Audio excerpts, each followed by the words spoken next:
So today I'm doing this sort of like special video on my opinion, basically, for the plastic-free packaging for the Black Series. And I know about this time that I'm recording this video, I think it's been about 3 months since Hasbro has announced officially they will be bringing back the, plastic packaging to the Black Series. So really, this is more of a video on how I, sort of put the pros and cons between the packaging. So that's pretty much it. But it's gonna be a little bit fun. I am gonna share with you guys some of the, a little bit of history on the figures. So of course, you guys already know, this is one of my favorite lines, which is the very first lineup of Black Series figures that come in the orange line. Orange line figures span for, I think, 13 figures in their single wave. They only lasted 1 year, and the reason being is because the last figure was going to be Chewbacca, and Chewbacca wasn't able to make it inside of the plastic cover right here because he was very tall. So they decided to sort of move on to a newer sort of version of the packaging, which would then later be known as the blue line. And of course you can see the window is much larger, so of course they are now able to put larger figures, or taller ones I should say, in their lineup. So this is what kind of brought that into their sort of products, is introducing us to the blue line packaging. And both the orange line and the blue line share some similarities. You can notice that the side windows are, sort of wide to get a better view of the, I guess, the accessories that are included. And then of course in the back of the packaging, they would have these little scenes that are sort of photoshopped black and white, and they would have those in the back of the packaging. The names and logos have been, of course, changed, with this one having a small little portrait right here, but those are pretty much the only small little details that they have added in. The blue line came a year later in 2014, and in 2015, when the Disney era sort of popped up, they started to change the packaging up again with the red line. This one has the longest span so far, with it being 5 years old. The red line did go that far. I believe they had somewhat of, I think, 100 and something figures. I think it was almost to 120. But of course you can see this is sort of the modern packaging that we got at that time, with the sort of design right here with the front. You got the side portrait, the figure, accessories, the name down here, and then the way they would place it is they would be numbered, each of them. And then of course we got deluxe red line packaging like this. There are some larger boxes, but this is just a little demonstration. The blue line did offer deluxe packaging for their figures and playsets. So this is a Han Solo and Tauntaun playset, and this is really cool because you get a large scale figure and the creature included, which is very nice. And then moving on to 2020, 5 years later on, they finally change up their packaging completely, giving us what we know as the Galaxy Wave. So the Galaxy Wave personally is my favorite packaging because of the mural.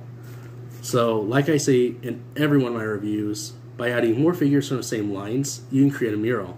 And it spans for as long as the lineup goes, but it's really cool because the artwork that they put into these things actually, extend to a certain period, which is a really neat idea. And I think it's a really cool way to display your figures instead of just having them numbered like the orange or the red line. So yeah, this one for sure is one of my favorite packages that Hasbro has released. And there are many figures that come in the deluxe packaging, just like this. Setup is the same way, except for the scale of the box, because it includes either a large figure or it includes more accessories. And now moving on to the little bit of plastic-free packaging that we got was in case with me, first off, was the Dave Filoni Comic-Con exclusive. This packaging was used with like Cad Bane, the armor, and so on, like some of the Comic-Con exclusive figures. So what you would do is you would slide it out like that, and of course the figure is tied down using like cardboard tie downs, and in the back you would get the description, portrait, and everything other than the line. So that was the only change, is of course this new sort of styled packaging where there are no plastic windows to view the figure.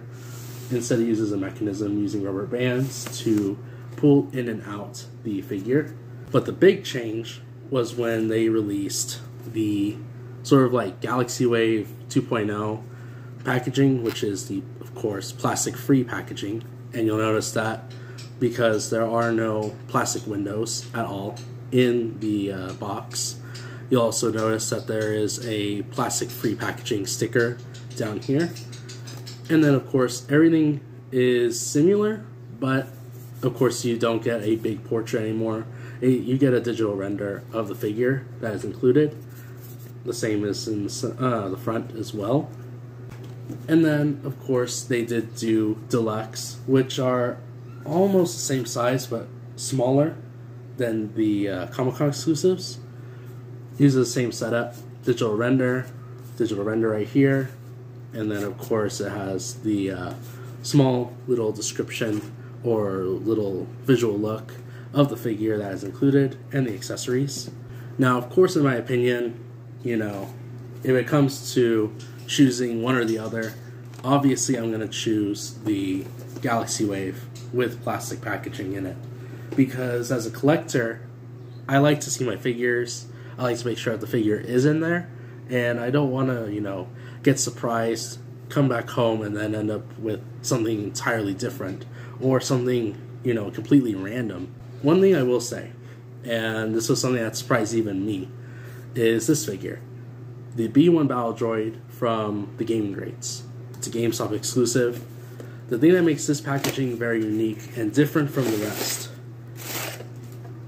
is, I'll show you right here. Of course, that is another difference as well, is the big, you know, con of this packaging, even bigger than not having a window, is the case, or this cardboard cutout for the figure.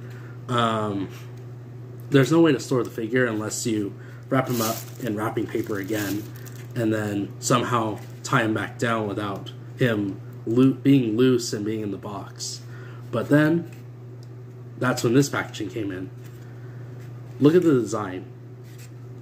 This is for a battle droid. So what you do is you flip up these little back tabs right here. That reveals this opening right here, and you would slide out the battle droid with the paper intact. And I have a spare of this figure, and you're actually able to put the battle droid back in and then close the tabs just as so. And I'm pretty sure it's the same, you know, way I'm describing it. The figure's not going to fall out. It's not going to be damaged. If they had stuck with this style of packaging and not reverted back to plastic, this could have been an alternative. The style of packaging, everything. And I think it would have worked. But overall, like I did say, this is about 3 months from them confirming that they are bringing back the plastic packaging by the end of this year. So this is just like a what if, basically. But this really shocked me, and you can see it in my review that I'm going to post sometime in the future. I am, you know, currently working on doing other reviews later on in the coming months. So yeah, when I review this package, you'll see my honest reaction. The big point about this video is me showcasing like the lifeline of the Black Series, basically, and how far it's come, how it's evolved, and who knows, maybe we'll see something else. Maybe we'll see something that extends more than the Galaxy Wave. But honestly, I don't think there's anything else that they could do specifically. But that's going to be it for this time. And I hope you guys have an awesome rest of your day. And I'll catch you guys on the next one.